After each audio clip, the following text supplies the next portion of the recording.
Hi YouTube, welcome back to Wtf Rc Cars. So carrying on with the bits for the TRX4M, we've got some nice chromed up INJORA wheels with brass inserts.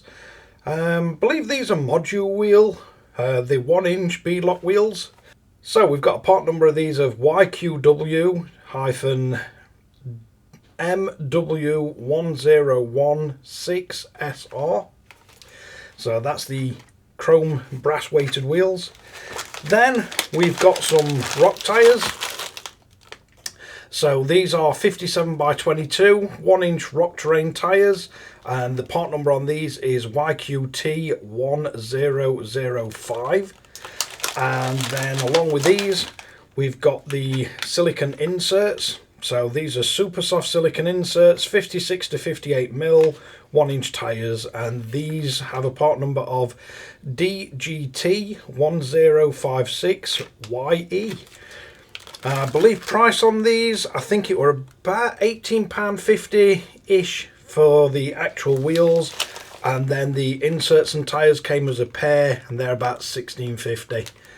But I'll leave all links in description below as always. So let's bring in for a close-up look and see what it entails putting these together. So first off, this is how they all come packaged. I did get an extra set of stickers with the INJORA wheels. So let's get them took out of packaging and see what we get. So for the actual wheels themselves, we do get the brass INJORA inserts, and these are screwed on both the back and the front, and you are going to need an 050 size driver to get these apart. So each wheel, when you get it, is put together with just 2 screws in front, and I believe there's just 2 screws in rear as well. So the centre is held in by just 2 screws, and then the back, what you're going to have to undo to get the actual wheel apart, should just be 2 screws again.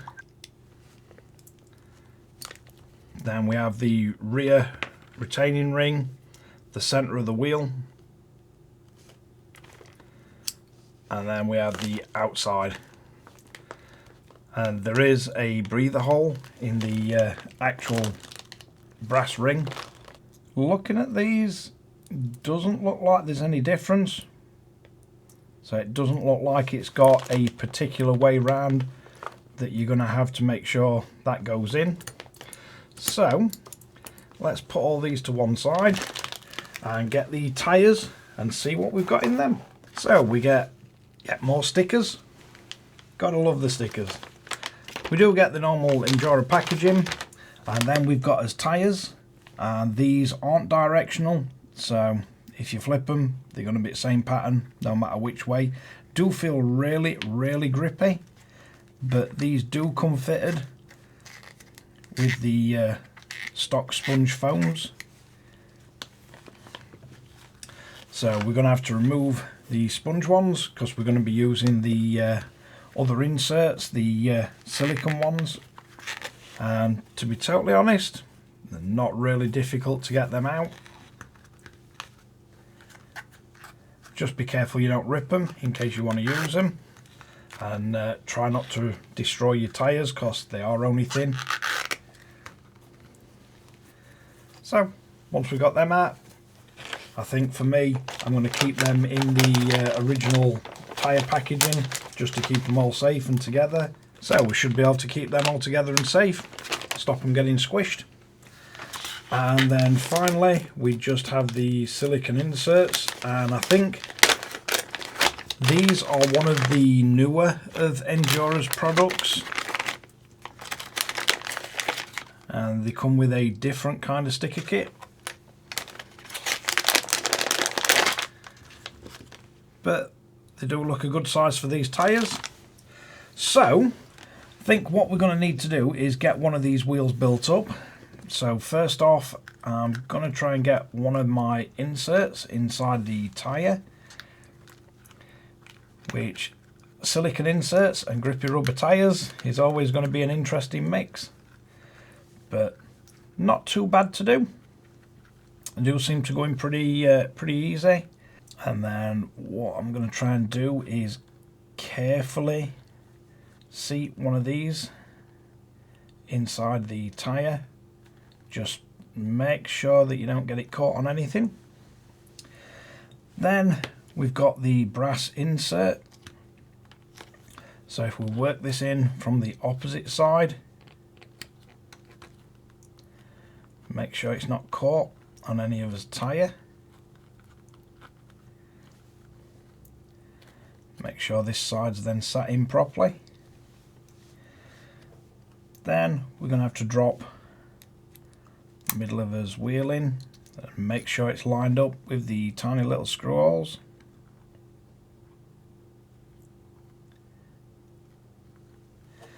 So once we've got that in, should be able to drop the locking ring in. Again, you need to make sure that lines up with the actual holes in the tyre and wheel. So make sure you're lining it up with the actual holes that go all the way through to your wheel. So the first one is always going to be a little awkward. Once you get that started, we can then move on. So if you're curious which are the ones for the hub and which are the ones for the wheel, the longer of the sets is the one that we're going to be using to hold the actual wheel together. The shorter of the two are for the actual hub itself, and it'll certainly make your life a lot easier if you get one of these magnetic trays. Now what I would do with all these, you just need to get them started, and then I would just make sure that the tyre is sat perfectly where it needs to be on both sides, because you don't want to spend a whole load of time screwing all your wheel together to then find out that your tyre's not clipped in properly. So if we just double check that all the way around, once we've got all these started, I would then work your way around in kind of a star pattern if you like, just to try and get the whole rim to sort of screw together all at the same time. You don't want to be putting far more stress on any particular one of these tiny little screws. When you get to the point where they kind of all feel like they snug down, and you can just work around them, just give them a tiny final torque, and that should have our wheel fully back together. Now, it really depends on which way round you want these wheels to go. So you could, if you wanted to, if you've got clearance on inside, fasten them that way. You do not need to remove the hex to build the wheel up. I literally just did that to show you the hexes are removable. So it's the much shorter screws that are for the hex. And you also need to remember, as you're putting these together, these are tiny, tiny screws. You really don't want to be putting much stress on them or much tension on them at all. The beauty is with these, they are all the same size, so all the smaller ones are for your hex, all the bigger ones are to hold the actual wheel together. And I have built a number of this style sort of wheel, and I must admit, certainly the screw design they've gone for on these INJORA wheels is a lot quicker to build than if you saw the ones that I put on my TRX4. That had literally a ridiculous number of screws. I think the approach INJORA's took on this, it gives you the look and it gives you the ability of a beadlock, but without the millions of screws on both sides. So once you've got this somewhere near, you just gently want to go round and just nip them up. Just go finger tight with these. You do not want these stripping, but that's quite a nice feel. It's gonna let it crush enough to get grip, but then it feels like it's got enough sort of strength to hold a bit of extra weight. Certainly think if you're going for more brass, I mean, we've got a lot of brass and stainless on the bottom of this to start with. These inserts possibly going to be the way to go. Should give it a little bit more sidewall feel. But let's get the others built up and then we'll show them how they look on the TRX4M. So that's all those wheels built up and tyres.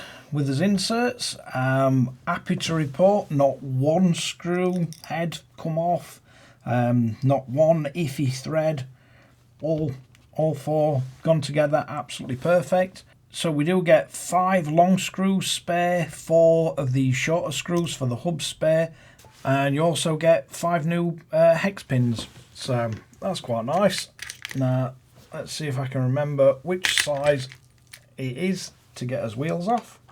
So now all that's left to do is to remove one of our stock wheels.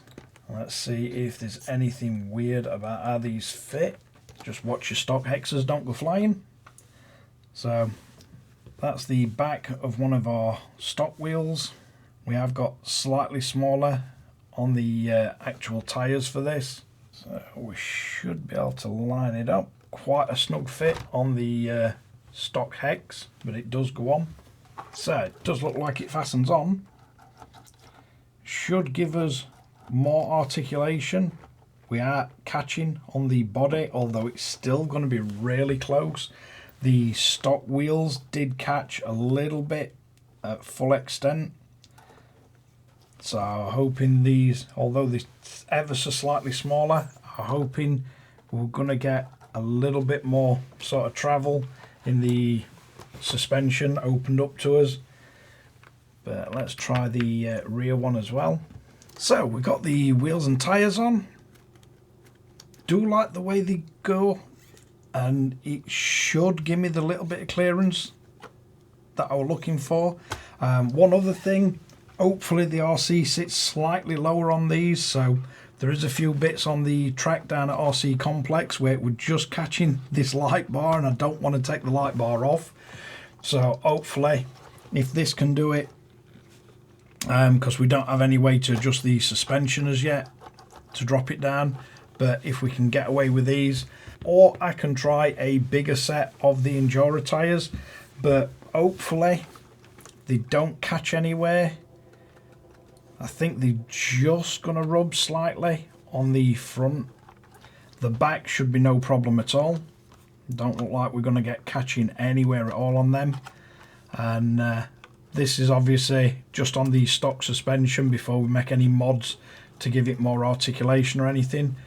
But I do like the look of them with the chrome, and I quite like the look of them with these tyres, but we'll have to see how it performs. See if going slightly smaller on tyres hinders it too much getting hung up on the pumpkins or anything. But yeah, at the moment I really like the way it looks, and it should drop the vehicle down hopefully enough to get under some of the bits that I were getting stuck on. We've got a little bit of extra weight on this now. All the little olives are all brass. We've got the stainless steel drive shafts, and we've now got the brass inserts in the chrome wheels, so there's a bit more weight. The metal gearbox, metal servo, aluminium servo mount, so it does weigh quite a bit more than it did to start with. But yeah, be interesting to get this one down to RC Complex when I get a minute and get a run around and see how it performs. But looks wise, I really do like it like this. So let's wrap this one up. So there we have it, the Injora split rim sort of beadlock wheels with the brass inserts and the slightly smaller rock terrain tyres. These do feel really grippy. I'm hoping they give me enough clearance up front not to catch. The stock ones catch quite a lot. Definitely back should be fine. And I don't really want to lose the hard shell. I did need to get it a little bit lower down just to get under some of the parts on the track down at RC Complex. Hopefully this will do it. But yeah, be interesting to see how it now crawls with all the new bits on. So as soon as I get a chance, I'll get it down to RC Complex, get a run round crawler track. But thanks again for watching Wtf Rc Cars. Don't forget to like and subscribe, hit the notification bell, share to friends and family, and catch you guys again in the next one.